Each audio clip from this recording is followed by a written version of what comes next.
Kan teman-teman banyak yang ngeledekin, oh Indonesia jelek gitu. Termasuk waktu yang kemarin tuh. Yang dia bilang anaknya jangan warga negara Indonesia.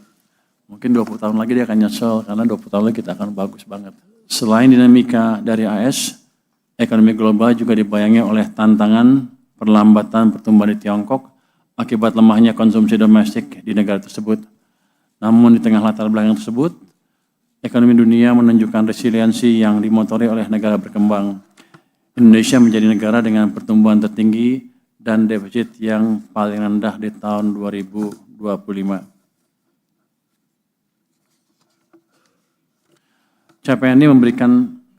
Capaian ini semakin bermakna karena kita berhasil menjaga rasio defisit dan rasio utang pada level yang jauh lebih aman dan terkendali dibandingkan dengan banyak negara peers kita.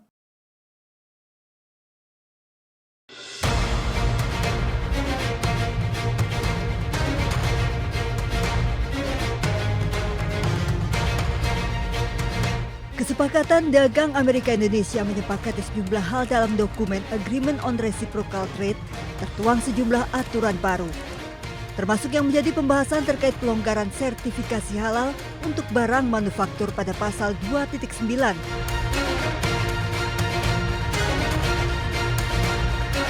Indonesia harus membebaskan produk Amerika dari setiap persyaratan sertifikasi dan label halal.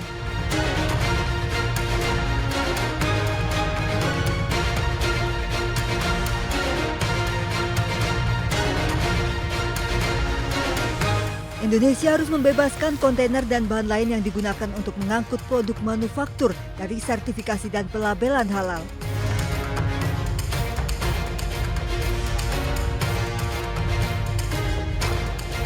Indonesia tidak boleh memberlakukan persyaratan pelabelan atau sertifikasi produk non-halal.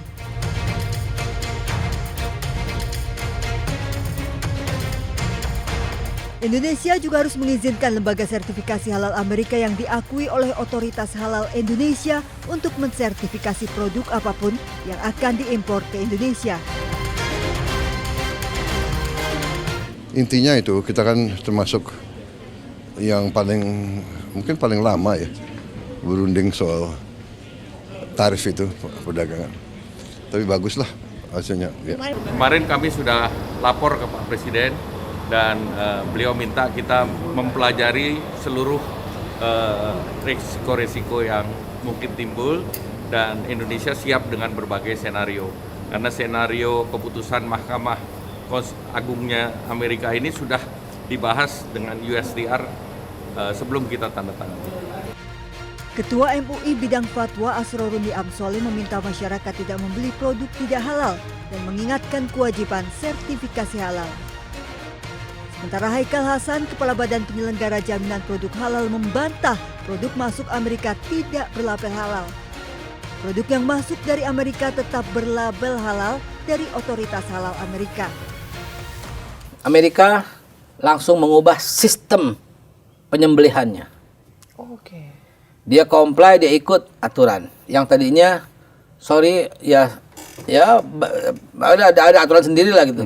Dan sekarang sangat oke. Bahkan tertulis dalam kesepakatan itu bahwa Amerika akan mengikuti halal sesuai dengan standar Organisasi Konferensi Islam. Yes, saya bilang gitu. Namun dari seluruh perjanjian dagang resiprokal ini tercantum sekitar 217 kewajiban Indonesia dan hanya 6 bagi Amerika, yang mana perjanjian ini akan memberikan keuntungan timbal balik bagi kedua negara. Tim Liputan iNews melaporkan.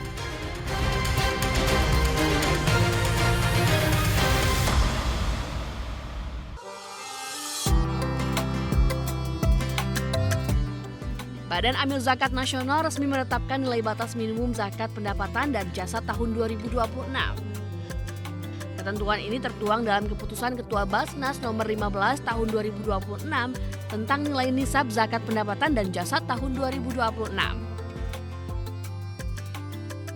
Hasil batasan minimum zakat pendapatan diputuskan senilai Rp91.681.000 per tahun atau setara dengan Rp7,6 juta per bulan. Nilai ini setara dengan 85 gram emas, dengan acuan emas 14 karat dan asumsi harga rata-rata emas selama tahun 2025.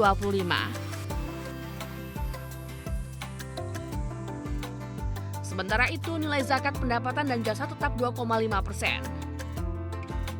Dengan berlakunya keputusan ini, masyarakat Muslim Indonesia yang memiliki penghasilan setara 7,6 juta rupiah per bulan wajib menunaikan zakat pendapatan 2,5%.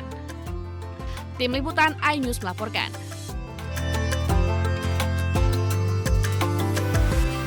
Sudah diproses ya, saat ini sedang dalam pendalaman penyelidikan dari proses yang ditangani oleh Polres, diasistensi oleh Polda ya, kalau tidak salah, saat ini sedang berjalan. Saya kira hal yang seperti itu kita transparan. Ya. Kami KPAI sangat prihatin ya, karena anak-anak ini seharusnya mendapatkan perlindungan dari aparat penegak hukum, namun malah justru meregang nyawa. Nah, kami masih nyalir dalam kejadian ini ada dua jenis anak. Satu anak korban kekerasan fisik yang menjadi korban, kemudian yang kedua adalah anak saksi, adalah kakak dari korban yang ada di lokasi dan memerlukan pendampingan secara psikologis. Untuk anak yang meninggal dunia, tentu saja kami berharap ada proses otopsi, kemudian juga tim dokter bisa membantu untuk mencari tahu penyebab kematiannya dengan jelas. Ya, kemudian kami juga berharap bahwa keluarga korban tidak mendapatkan intimidasi, kemudian juga tidak mendapatkan ancaman, karena ini sudah dijamin dalam Undang-Undang Perlindungan Anak di pasal 59A. Kemudian untuk oknum pelaku, kami berharap kami sudah berkoordinasi dengan Kompolnas dalam hal ini untuk bagaimana proses hukum tetap berjalan, baik sidang etik ataupun juga sidang secara pidana, karena di dalam kasus ini ada anak yang sampai meninggal dunia. Tentu saja kami berharap tidak ada lagi kejadian.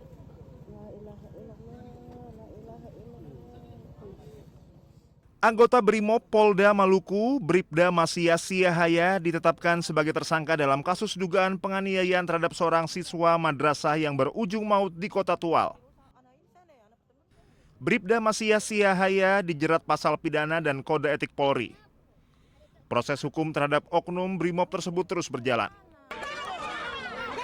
Tersangka telah diberangkatkan ke Polda Maluku untuk menjalani proses hukum dan etik. Pemeriksaan internal kini dilakukan bidang profesi dan pengamanan.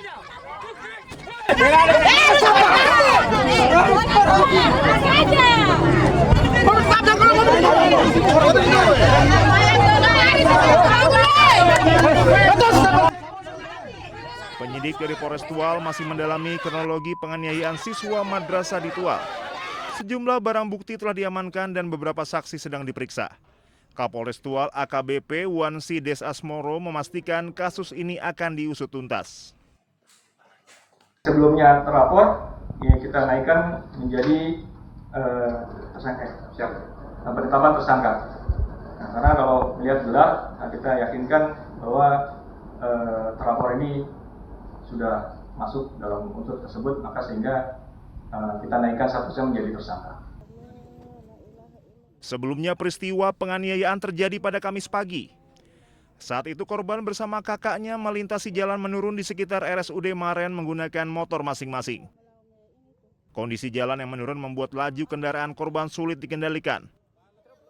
Namun korban justru dituduh terlibat balap liar oleh aparat yang sedang melakukan pengamanan. Saat korban berada di atas motor, oknum anggota Brimob Bribda Masya Siahaya diduga melayangkan pukulan ke arah dahi korban menggunakan helm. Akibat pukulan tersebut, korban kehilangan kendali dan tersungkur di jalan raya hingga akhirnya meninggal dunia. Setelah kematian korban, warga dan keluarga yang emosi mendatangi markas Brimob. Mereka menuntut pelaku segera diproses hukum. Keluarga korban meminta hukuman setimpal karena pelaku diduga menganiaya anak di bawah umur hingga tewas. Kasus ini mendapat atensi Mabes Polri. Kadif Humas Polri, Irjen Joni Edison Isir menyampaikan permohonan maaf kepada publik atas insiden yang menewaskan korban. Selain meminta maaf, Polri juga menyampaikan bela sungkawa atas meninggalnya korban dan empati kepada keluarga yang ditinggalkan. Dari Tual Maluku, Juanda Sari iNews melaporkan. dalam